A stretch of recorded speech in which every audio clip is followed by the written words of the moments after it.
Hello, friends. Thanks for listening to the Theology Mill from Wolff Publishers. I'm the host of the show, Zach Mickle, and on this episode specifically, I sit down with Dr. M. Wolff to talk about their book Body Problems. The subtitle is What Intersex Priest Sally Gross Teaches Us About Embodiment, Justice, and Belonging.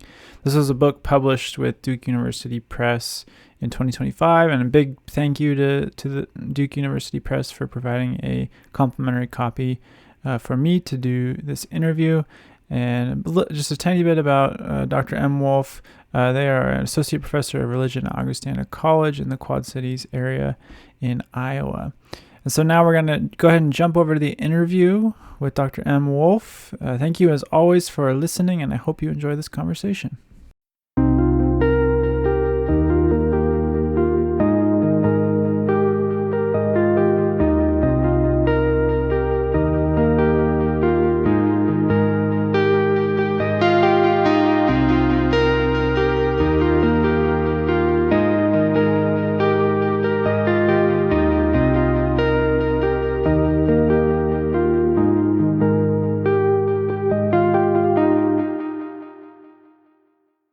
All right, I'm here today with Dr. M. Wolff, who is the author of the book Body Problems, What Intersex Priest Sally Gross Teaches Us About Embodiment, Justice, and Belonging. So we'll be talking about that book today. As we kind of kick things off, Wolff, could you share with our listeners maybe a bit about yourself and your work, and then perhaps also kind of what led you to write this book, specifically about Sally Gross and specifically about intersex embodiment? Like, what sort of questions were you grappling with as you were kind of researching about Sally's life and as you were going about the process of writing this book? Absolutely, Zach. Thank you so much for having me today. I'm really excited to be a part of the conversation that you have on this platform. It's really wonderful. I've enjoyed listening to your episodes in the past, but yes, I am an associate professor of religion and women and gender and sexuality studies at Augustana College in Rock Island, Illinois. There, I teach Christian ethics, sexual ethics, race and religion, and even religion and film. So hopefully next year, I'm going to have the opportunity to take some students to South Africa for a study abroad trip. And I was born in South Africa during apartheid. I came to the US as a child, which is why I don't have an accent. And I was mostly raised here. And I first studied religion in earnest my first semester of college. And there were some off-campus and study abroad programs that really developed my passion for theology that speaks to our lived experiences. And as a first-generation college student, graduate school was way beyond my wildest dreams. And I was surprised that I did well in college. And after a little bit of work as a missionary in Los Angeles, I went to Duke Divinity School, which is where my mentor had gone. And I was really still seeking answers to these theological questions about sexuality and what that had to do with Christian theology, and not finding my answers. Just kept going and then got a PhD in Christian theology and ethics. So that was a good time. But it was probably in 2015. I was doing research for my dissertation, and I'd gone to South Africa, the Gay and Lesbian Archives in Johannesburg, and that's really where I was introduced to Sally Gross's archival material. She had died 1 year prior, and I had convinced one of my best friends, Emiko Higa, to join me. She is such a good friend that when my suitcase did not arrive, she let me wear her clothes to all my academic conferences and things, even though we are very different sizes, and she's a lovely petite person. So I'm so thankful for her. I could tell you more misadventures that we had together.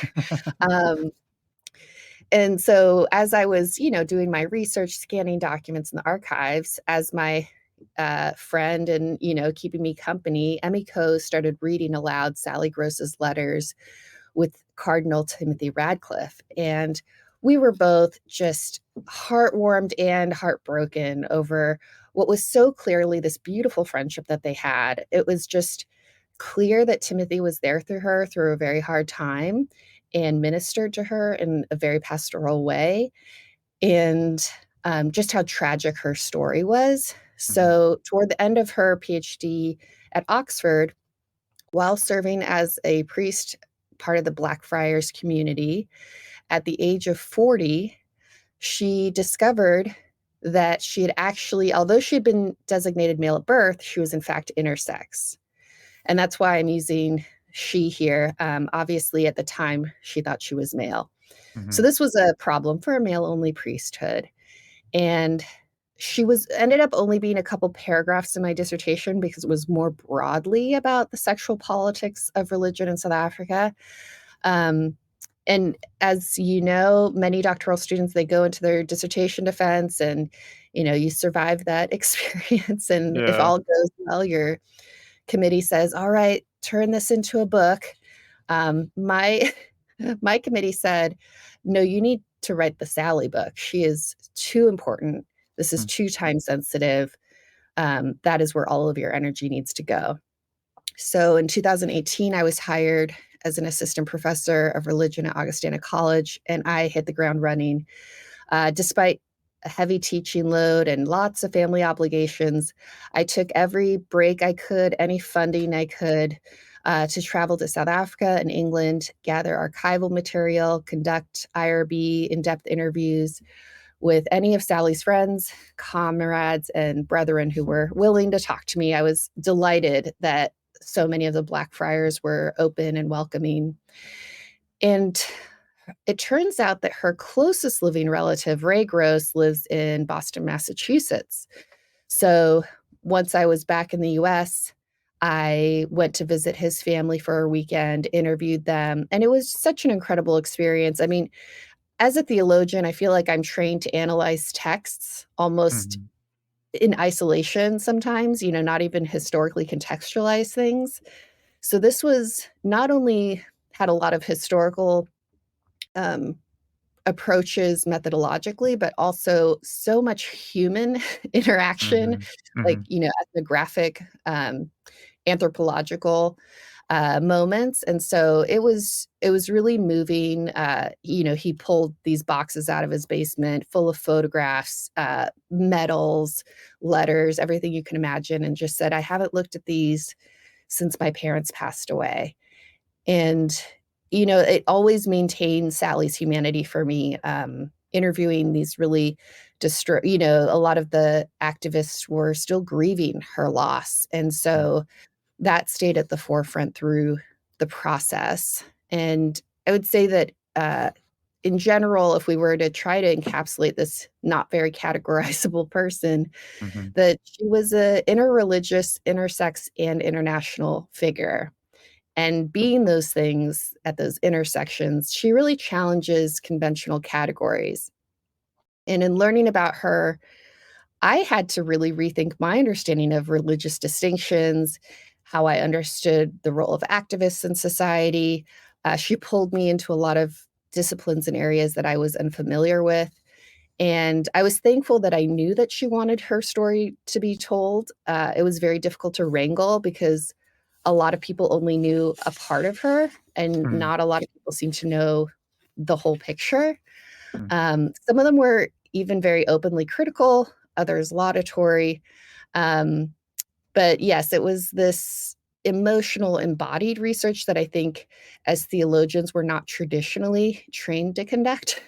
Yeah. And I always had the voice of uh, Amy Lore Hall as an ethicist in the back of my mind, about the ethics of telling her story. And I think, as a junior scholar, I was a little bit timid at first, and I wanted to just use her words and represent her the way she wanted to be known.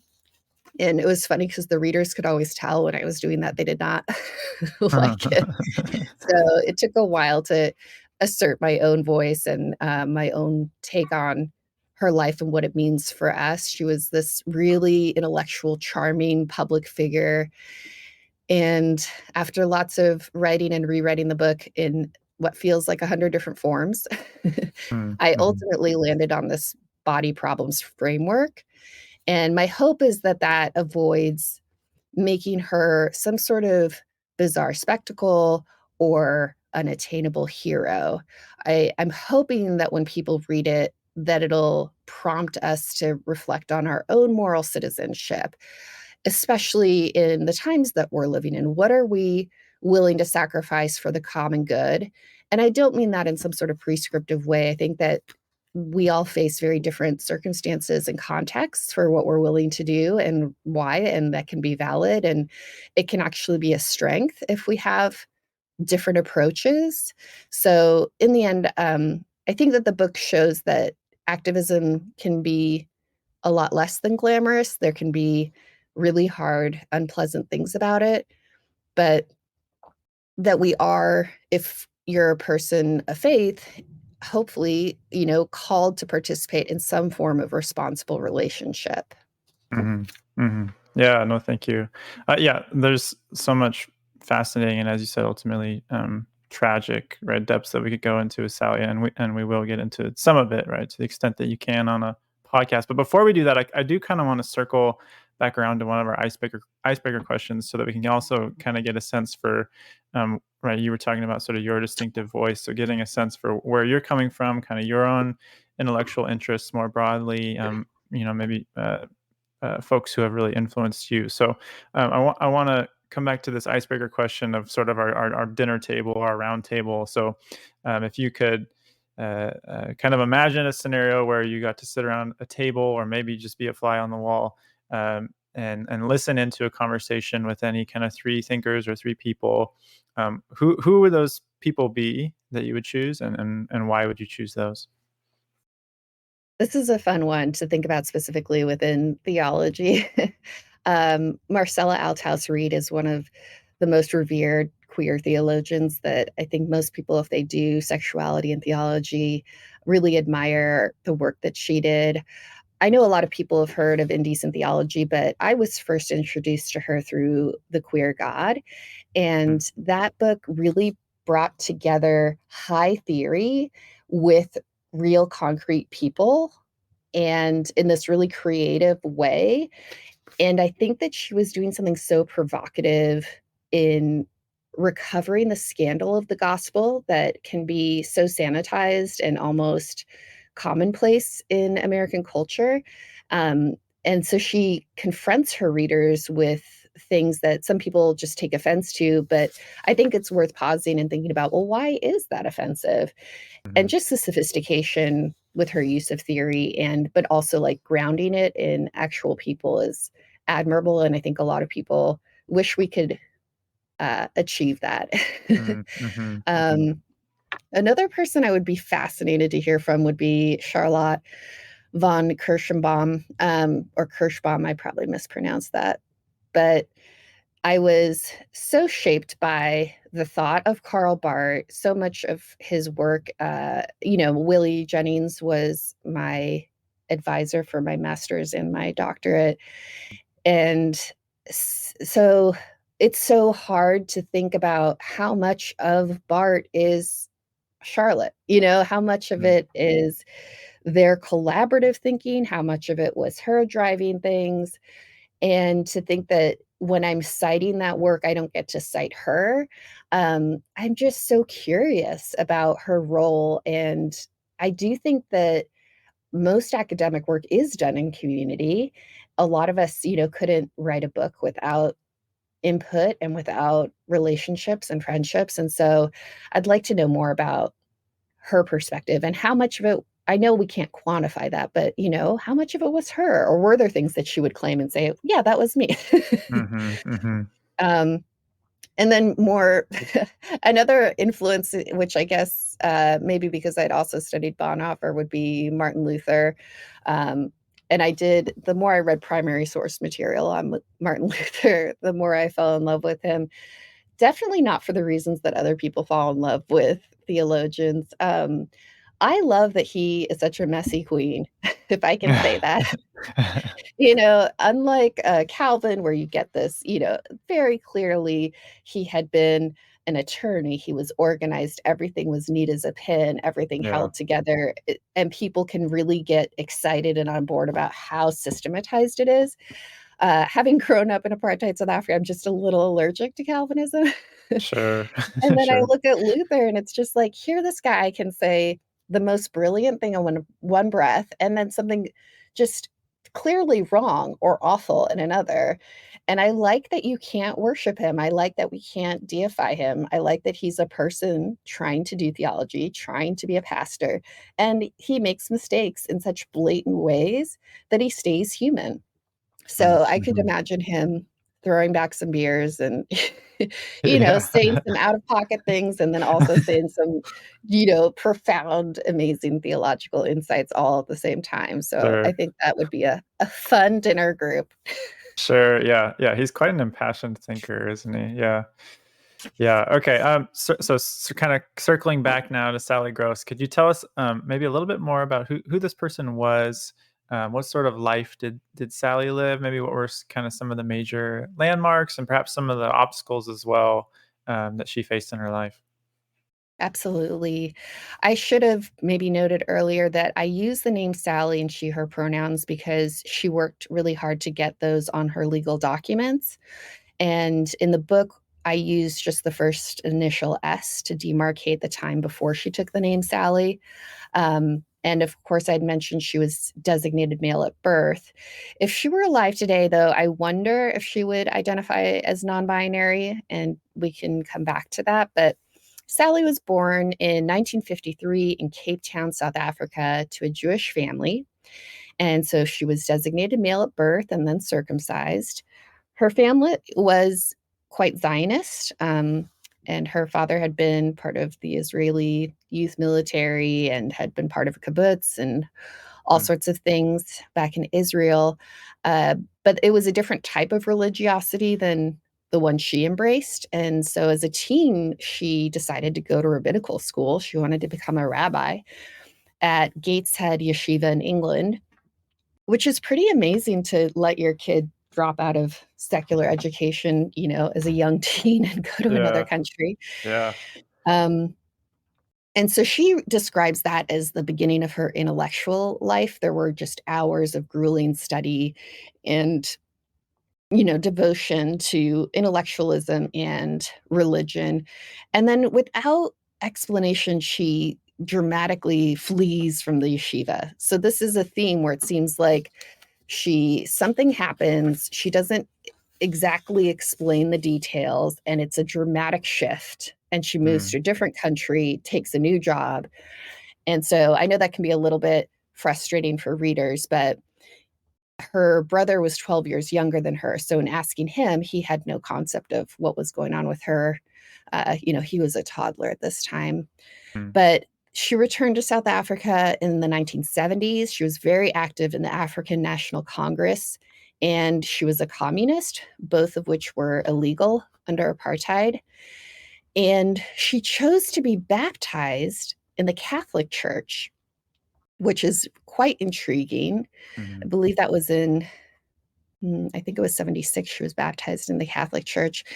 And that was partly because she felt like Jews were contingently white under the apartheid regime and didn't have the privilege to be very openly demonstrating against the government, whereas she was seeing Catholics be able to do that in mm, really powerful ways. And so she witnessed the really violent Soweto uprisings, which were student led and resulted in the massacre of an unknown number of children. They were really brutal.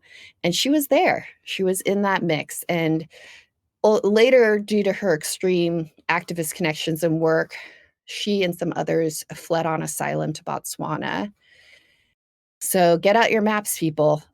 We've already been to a few different countries. It's like hard to keep track of where she is at any given moment. But she believes that an attempt was made on her life there. So then she moved to Israel, where her parents and brother had relocated and did not enjoy being in the Israeli army, which is required. And then again, she doesn't give us an explanation of why she makes this move, but she decided that she was going to move to England, join the Blackfriars Catholic Dominican order. And you can imagine how, you know, her family is not thrilled that she's doing Yeah. anything with Christianity as a Jewish person, that she got baptized. Now she's a priest. So this creates some waves. But for her, as a Catholic priest, she never renounced her Jewish identity. and she practiced Buddhist meditation daily.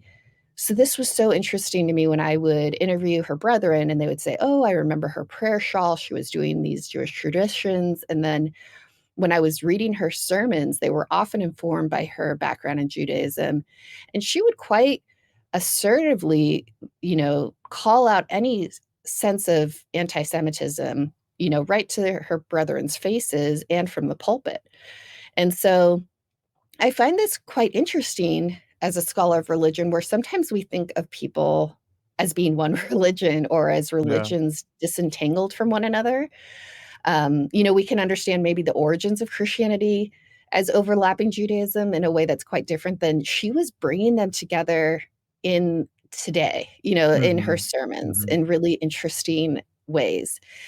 And so that's another thing that I was learning through researching her. And let's see, I'm losing track of where we are in the story here. Okay. You're good. So even when she was a Catholic priest, she was always, nurturing relationships with any sort of religious person. And she sought community at a local Chabad, which is what led to her trips to Crown Heights in Brooklyn, New York, where this Lubavitch Orthodox Hasidic Jewish community was celebrating. Um, how do I pronounce it? Is it Sukkot? You I'm know? not sure. No, I Okay. don't know. I don't know.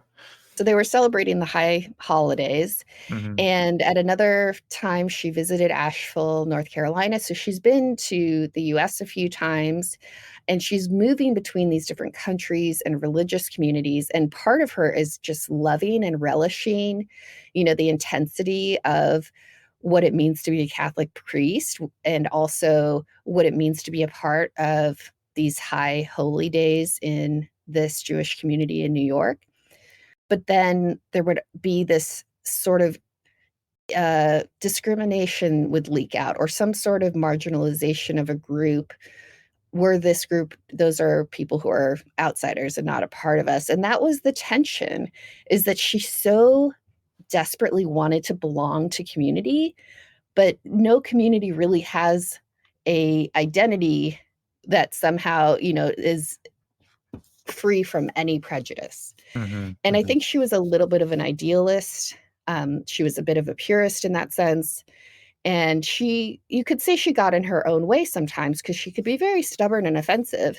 But to her credit, it was often for the sake of the common good. It wasn't just petulance for, itself or self advocacy. It seemed like she was willing to advocate for others. So if she thought something was anti Semitic, she would say something. If she thought something was racist or classist or yeah, if she thought that someone was, discriminating on the basis of gender or anything, she Sure. would felt Yeah. compelled to say something. Mhm.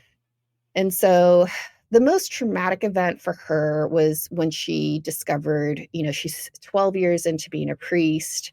She's 40 years old, and she discovers that she's medically intersex, which is this umbrella term for not being, definitively male or female. It's part of the vast variety of gender variations that exist in nature. Mhm. But this fact disqualified her from Catholic priesthood. And it was so painful because her gifts and her calling had been confirmed, that she was this brilliant teacher. She was this pastoral priest. And she longed to continue in some form with Blackfriars. She also wanted to complete her doctorate. But despite all of their creative efforts, she was laicized and then was being pursued by vicious tabloid reporters. And it turned into quite a drama where she was seeking, haven for with, Mhm. some Mhm. the Brocks, at one point, the famous Syriac scholars. And yeah, she was very loyal to the Catholic Church, and she didn't want to bring scandal upon the church where a tabloid reporter could spin the story as, oh, female priest, or in their words, like sex change priest. And Mhm. she wanted those were her brethren still. She loved them. But then how do you gain employment when you can't disclose your history? What have you been doing for the last 12 years? Well, she was doing a lot. She was getting a master's and a PhD. She was teaching. She was ministering. And so it was quite difficult for her to figure out what it was going to mean if she was going to live in this, what she called a female role, and protect the church. So, fortuitously at this time, South Africa had its first democratic election, and her citizenship was reinstated due to her activism with the ANC, and she was able to return to her homeland and find employment. So that worked out very well for her. Much of her work was advocating for Black South Africans who had been displaced by apartheid and returning them to their land.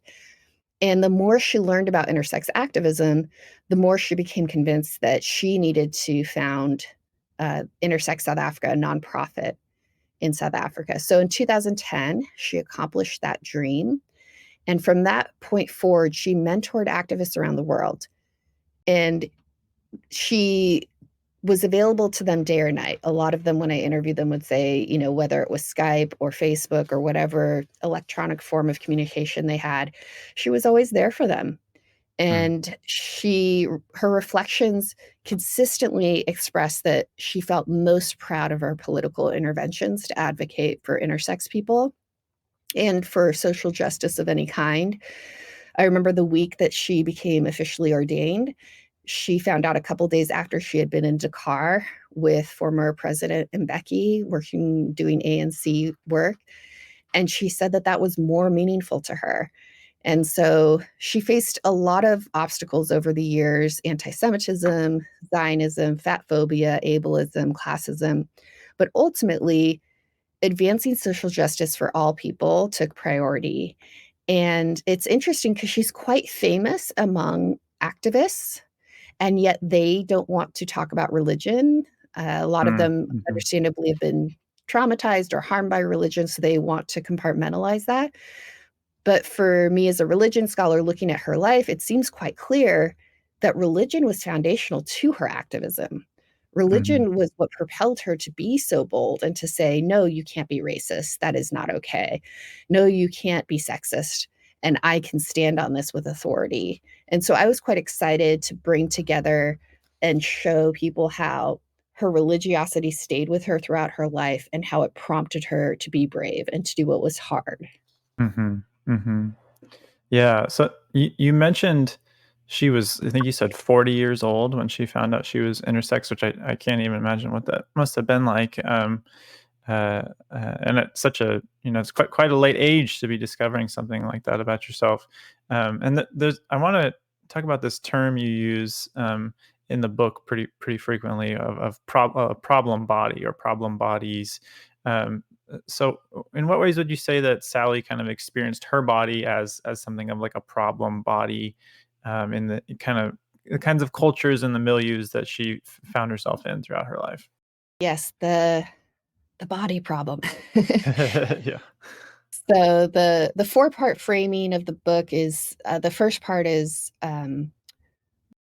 body problems, which covers her experience of being made to feel that her body was a problem. And then the second part is looking at institutional bodies, whether those are political or religious or medical, and how those are actually the problems.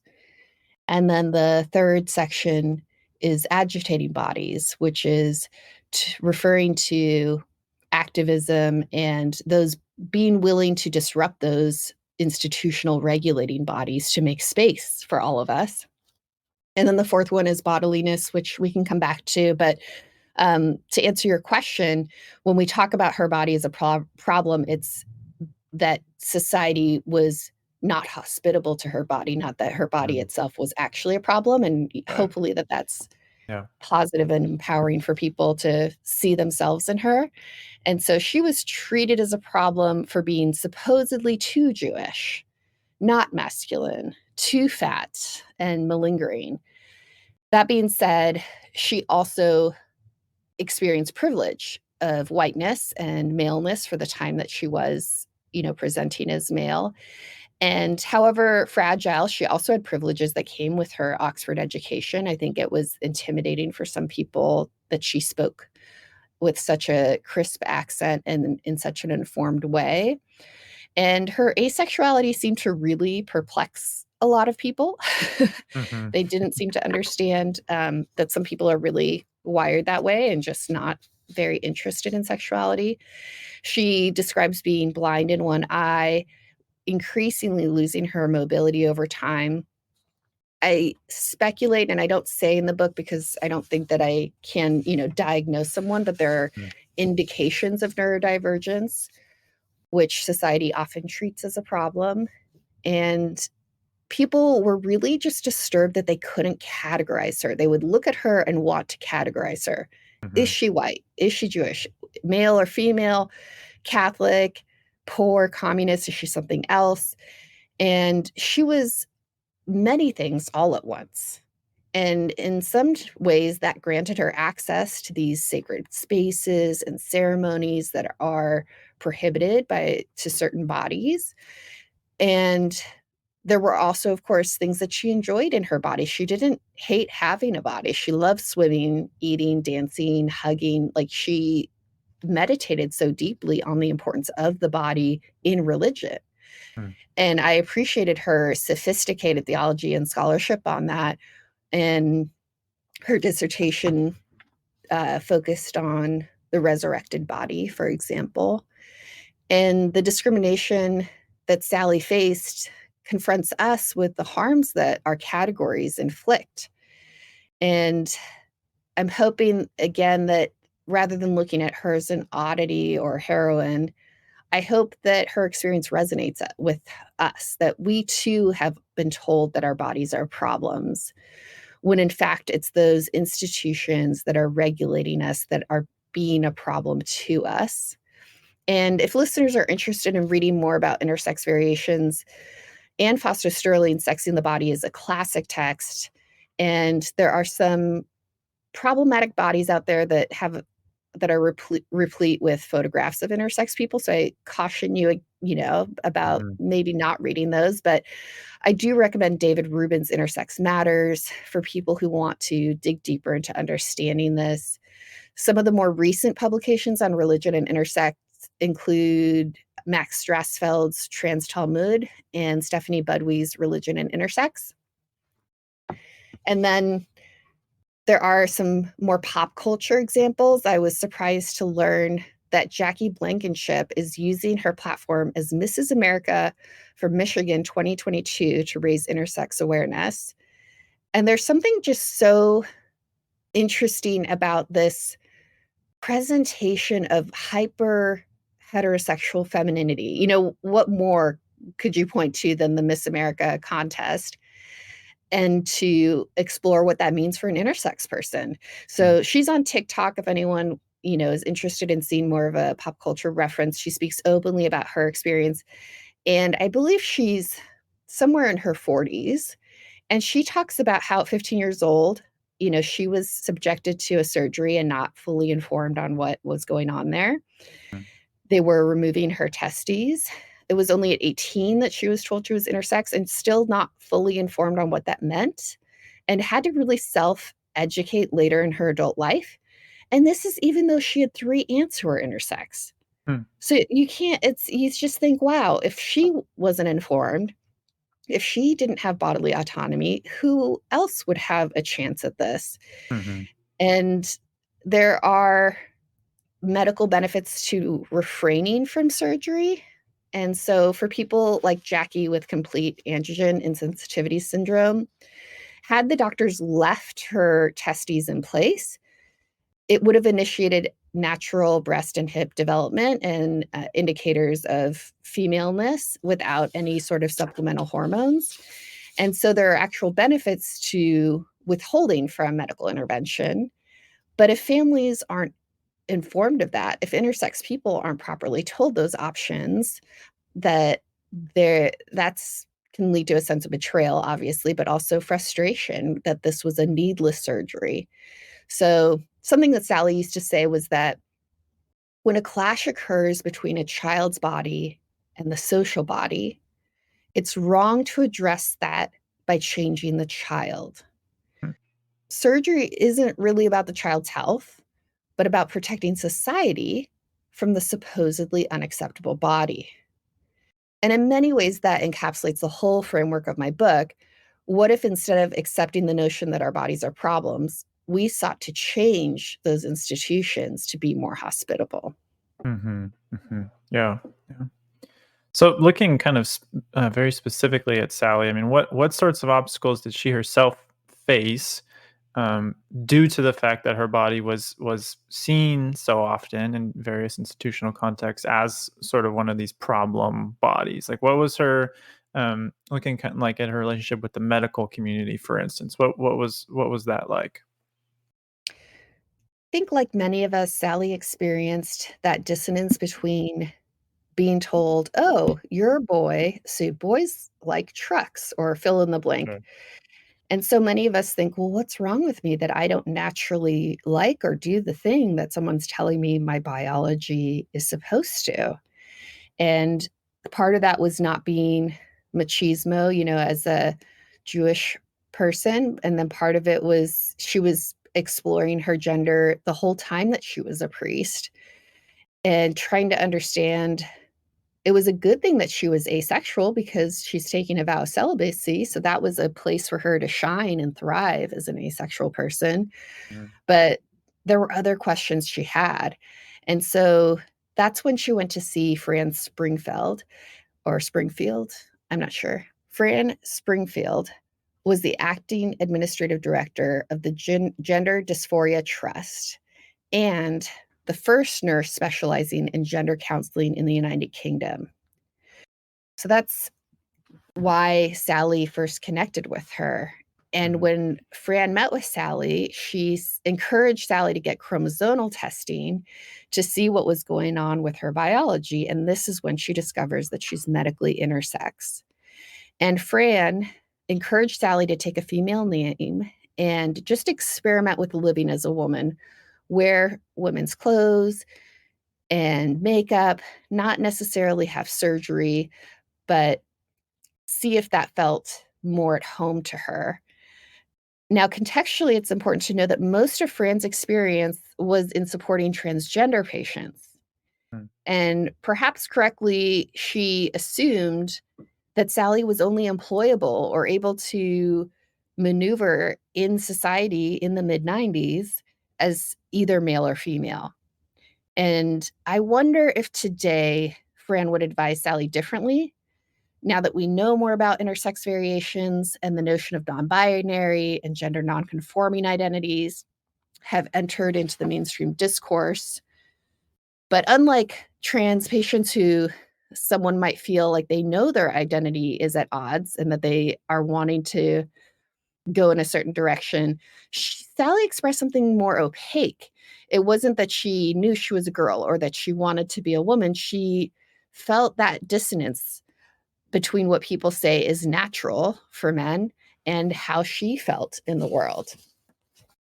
So later in life, I thought it was really interesting how she declared, I am what I am in Hebrew, to refer to the biblical story where God sent Moses to liberate the Hebrew people from enslavement. And when Moses asked what authority he could claim and in whose name he might say he was acting, the response from God was, say this to the people of Israel, I am has sent you.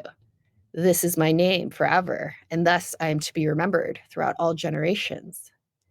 And Sally draws herself into that sacred religious text of her heritage, and she reminds us that the Hebrew people might have demanded a proper name for Moses, but that God was refusing those human categories. And Sally exists even though her body exceeds the imaginations of those around her. She exists even though she doesn't fit those categories. And she matters in a cosmic religious sense. She matters and is valid and worthy of mm, love. mhm, mhm. Yeah. So you've spoken a bit about kind of the multiplicity of her religiosity, right? How many sort of streams she was kind of pulling together in her own person, right? So she's kind of born and raised in this Jewish home. For a period of time, she's a Catholic priest, and then also kind of throughout. fond of and practicing Buddhist meditation. So I wonder if you could say a little bit more about kind of what her religious life was like, and what was she maybe kind of drawn to in each of those religious traditions. Okay. Sally definitely understood many religions as harmonious. And I don't think she ever really described her experience as converting from Catholicism to Judaism because she always maintained that Jewish identity throughout her lifetime. And her baptism facilitated her activism. And that blossomed into an intellectual and spiritual ministry in Blackfriars. And she certainly was offended when people questioned her Christianity, just as she was offended when people questioned her Yeah. Judaism. Yeah.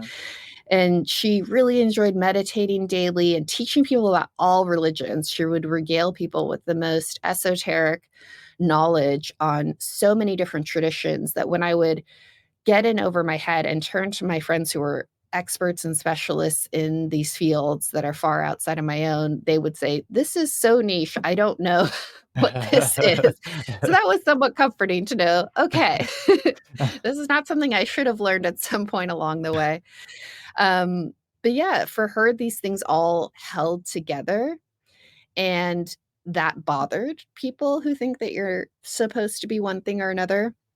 And she dabbled in the Quaker houses. She entertained conversations with occult enthusiasts. So she was Mhm. just really open-minded to anyone and wanting to know what they thought and lived and believed and why. And that wasn't so open-minded that it was, anything goes. As Mhm. much as she was, "Oh, yes, all these things can hold together. I'm very open-minded. I wanna hear your experience." She had 0 tolerance for supersessionism, anti-Semitism. If a Jewish person expressed racism, she was gonna call them out. And it was no excuse, to say, "Oh, I'm also part of a discriminated group." Mhm. And so if there was any sexism, she was this complex spiritual person who very few people could keep up with, which sadly resulted in loneliness. I think she felt very alone in her complexity, and especially after being laicized, she was forever heartbroken and returned again to the Quaker community in South Africa, met regularly with anti-Zionist Jews, but that pain of rejection haunted her, and she wrote about it a lot, she talked to people about it a lot. The demand to be contained by these categories was a theme across religion, gender, and politics that just didn't fit her. Mhm. Mhm. Yeah. So, yeah, I mean, speaking to this kind of religious multiplicity, this religious complexity about her, I mean, in what ways did she sort of experience this maybe as a struggle in the particular kind of religious institutions she was part of? So, in other words, was it um, I think you've said this pretty much already. Like, was it difficult for her to sort of feel like she could find an institution that truly felt like a religious setting, that could hold all of her complexity? Which the obvious answer seems to be no, not really. But maybe what were some of kind of the particular issues or struggles that she bumped up against within the communities that she was a part of? Well, I think this is a good question because I think it's the one that readers leave with, where they ask me often, well, what are we supposed to do? And how do we make those spaces? And how do we live in that way that is hospitable to someone like Sally? And this is where I get a little bit more creative towards the end of the book. And I introduce Flannery O'Connor's short story, A Temple of the Holy Ghost. I don't know if you've ever read it or heard about it. I first came across it in a theology book in undergrad and was really interested in what was going on there. In it, this little girl hears about this intersex person at the local, county fair in these salacious terms. And she is not a great character. She's seen as quite mean-spirited and judgmental of people Mhm. throughout the story, and everyone's efforts to reform her or to make her kinder, more loving person seem to fail. And the apex of the story is in church with the sacrament of the Eucharist, where the priest is holding up the monstrance. which is that vessel that showcases the host. And in that moment, she is transformed. In that moment, she sees God and Christ in that wafer and simultaneously sees God in the intersex person. She also sees God in creation on the drive home from that religious service. She sees the sun, and she sees, the sun is this glowing ball in the same spherical shape as the host. Mm. And so it's this really beautiful, interesting, as Flannery O'Connor's work often is, quite complicated. But I thought it was really interesting here that this monstrance, important vessel in the Catholic Church was functioning somewhat like the monstrous freak at the fair. Mhm. And so monstrance shares a Latin root with the word monster, and both of them confront us and teach by revelation. And I think the risk in reading Sally's story is to want to look at her, or in the words that we often hear in philosophy, look at the finger rather than to what it points at. And what's so interesting to me as well is the child in the story never met the intersex person. She just heard about her. And I think similarly, we can hear about Sally, and instead of looking at her, the monstrance informs us about ourselves, and that we too are vessels for God, that we too can see God in this broader collective where we are not at the center, and that it's this diverse ecology of social bodies. And so that's when I get to that very, I don't know what word I should say. That's when I get to part 4 of the book, where I use that word bodiliness that Sally used quite often. And I use it to describe this cyclical process of initiating breaks to make space for clearings and sutures that restructure regulating bodies. Mm. And the aim is for all bodies to flourish within religious and political ecologies, which I characterize as resonance.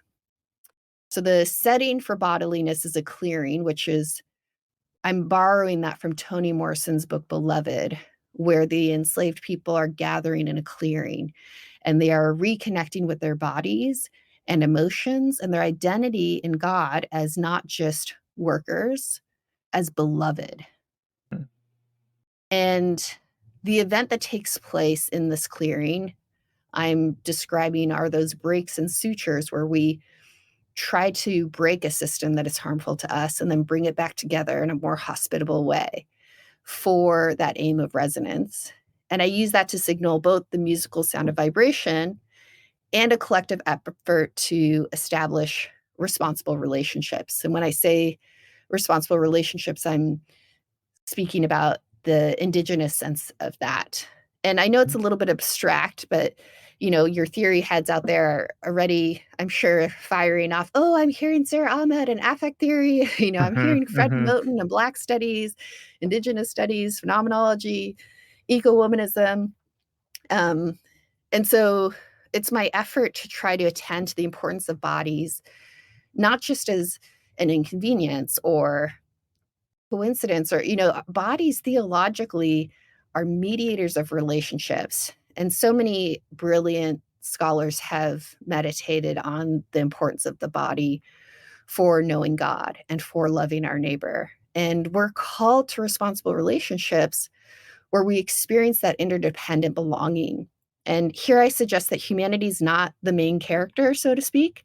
We're part of this larger ecology that includes plants and animals, really caring for the environment. And then I feel like for some of my readers, it may be more controversial that I'm also trying to say God and the whole spiritual world. There's just so much more to that ecology than us, and we're a part of it, but we tend to be somewhat androcentric mhm, sometimes. mhm, And what that means for religious institutions is that they're living and active. And we must continually make space for justice. And we might only fully experience that sweetness what it is to be beloved in Sabbath cycles. I don't think that it's like a destination Mhm. or an achievement or a place where we get to. It's this ongoing task of what it means to be in relationship with one another and to create those moments of reprieve. Mhm. Mhm. Yeah. I'm hearing, yeah, you mentioned some of the influences folks might be hearing as they listen to you. I'm hearing a little bit of Willie Jennings. I'm not sure if I'm getting that right, but I do some of It the would make sense he would have yeah, been. yeah. No, yeah, obviously, yeah, it makes sense since he was your doctoral advisor, but just as you were talking there, I was like, "Huh, that sounds a little bit like Willie Jennings stuff." Um, I wanna turn now to, kinda Sally's activism. I wonder if you might say something about, her life as an activist. Like, what sorts of objectives was she working towards, as an activist, and why were those, sort of objectives, so important to her? Yes, it's interesting how she seems to have been an activist her whole life, and I don't know if that's because of her father's influence, or what it was that made her so willing to stand up for what she thought was right, even if there were consequences that were quite negative.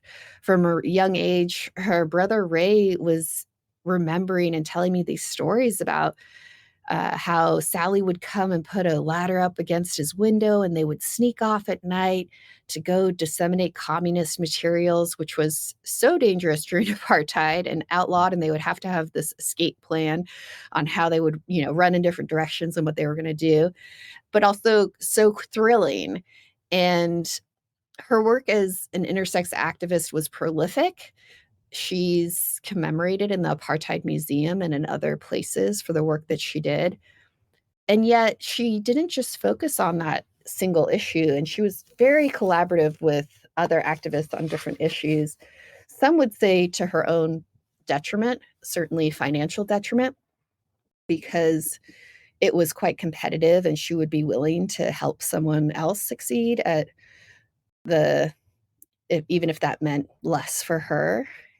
Mm, And she saw the interconnectedness of all injustices and advocated for all forms of both, social and ecological justice. It was funny in speaking with her sister-in-law, she was somewhat exacerbated saying, Sally's posting on Facebook about whales one day, autism the next, intersex. And, to her, it just seemed like these disparate interests. And I think that when you see justice as the common thread, it makes sense that she wasn't only looking out for intersex people, she cared about what was right for all people. And I was really taken by how she wasn't advocating for herself. She was often advocating for a system change that would benefit groups of people and entire people.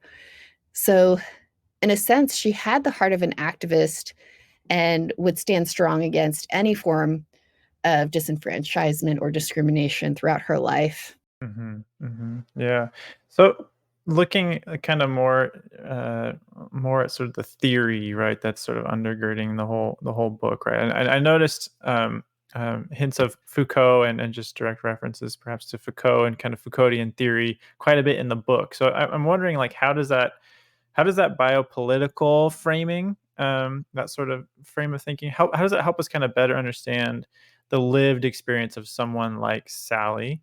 And then, moreover, like, how does it help us better understand the sorts of kind of societal dynamics, that determine sort of who and what is abnormal, who and what is normal, or like who and what is unhealthy versus healthy, who and what's pathological versus sane.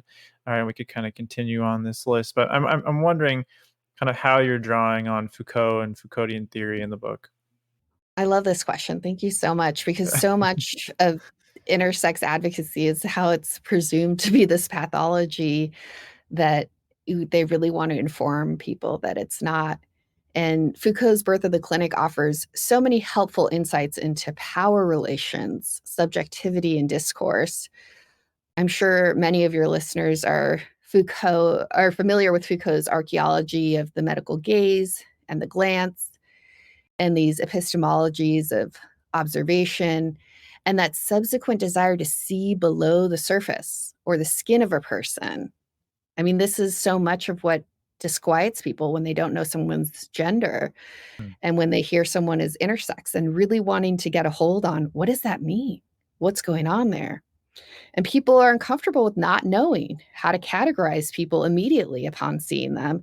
They're disquieted by this possibility of, ooh, secrecy. Oh, this must be some, you know, plan that someone has to do something terrible instead of understanding there's just biological diversity that Mhm. naturally occurs.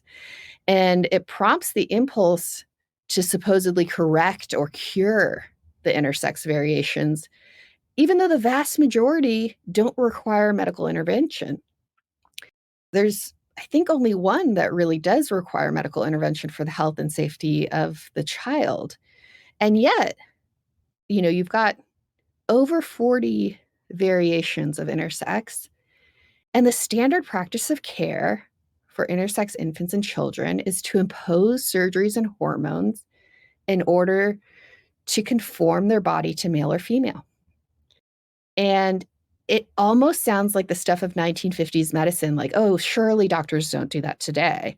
Mm. Surely, they're not deciding people's gender at birth. Surely they're not doing this on young children. And yet, there are only 3 hospitals in the United States that have committed to refrain from imposing unnecessary surgeries on intersex infants and children. And this has been a lot of the work of intersex activists. The first is Lurie's Children's Hospital of Chicago. The second is Boston Children's. And the third is the New York City Health and Hospitals. So one day I was speaking about my book, and this man interrupted me at one point and said, "Oh, is that why when my 5-year-old son went in for hernia surgery, the doctor said something about removing his ovaries?"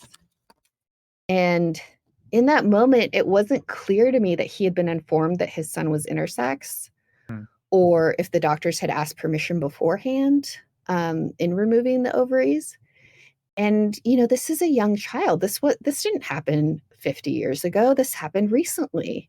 Yeah. And it's so upsetting that people aren't informed on their own healthcare, their own bodies, these decisions they're making for themselves or for their children. And similarly, I was lecturing on intersex variations at this local nonprofit here in the Quad Cities. They provide medical services to the queer community. And one participant saw CAH, congenital adrenal hyperplasia, on one of my slides. And she said, "Oh, that's one of the conditions listed for my sperm donor because I'm going through this process of trying to have a child." Mm. And she admitted that she didn't know what that meant.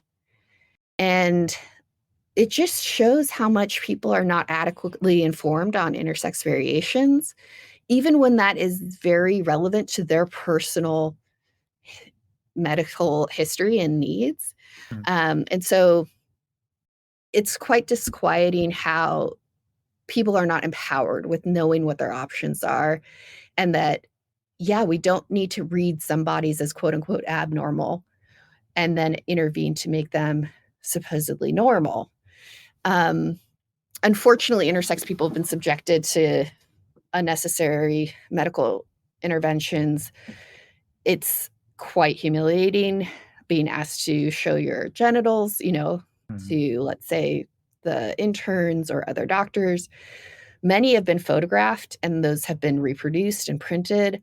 And then there's that emotional trauma of misinformation and disinformation from your medical team and your parents. You can imagine if you were told, "We're removing cancer," and you think, "Oh my gosh, I beat cancer." And then you grow up and find out, "Oh no, they were just taking your testes out and it wasn't medically necessary." Mhm. So the majority of intersex adults report that being intersex was not horrible or painful. It was the mistreatment at the hands of the medical practitioners that was so harmful to them. And these unnecessary surgeries leave people with scar tissue, desensitization, incontinence, reduced pleasure, impairments to sexual function, and of course, that psychological trauma. Mm. Sorry to be so heavy on your No, no, podcast. no. But yeah, I mean, it's devastating what people have gone through and are still going through.